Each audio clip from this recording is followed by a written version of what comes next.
Guys, good evening. তোমরা সবাই কী করতেছ? তো যাও, আমি আজকে পান খাইছি, যে জিব্বাটা কি লাল হয়েছে। আমি শুনছি যে পান খাইলে যদি জিব্বা লাল হয় জামাই বলে আদর করে। তো কথাটা কি সত্যি না মিথ্যা আমি জানি না, মানে শুনছি আর কি। তো আমার তো জামাই নাই, যে সময় হইব এর সময় দেখা যাবো জামাই আদর করে কি না, জানি না করবো কি না, এটা একটা পরে দেখা যাবো। তো তোমরা কার কার পান খেতে ভালো লাগে অবশ্যই কমেন্টে জানাও। আমার পান খেতে ভালো লাগে না, আমি কোনো সময় খাইও না। মনে আজকে কত বছর পরে খাইছি নিজেও জানি না, মনে তো সাথে খাইছি একটু।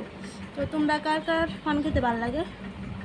অনেকের তো পান প্রিয়, ওই ফেভারিট, সবাই রেগুলার খায় এমন না, আমি খাই না, কিন্তু আজকে মনে ধরছে তাই খাইলাম। তো তোমরা কমেন্টে জানাও তোমরা পান খাও কি না। তো বাই।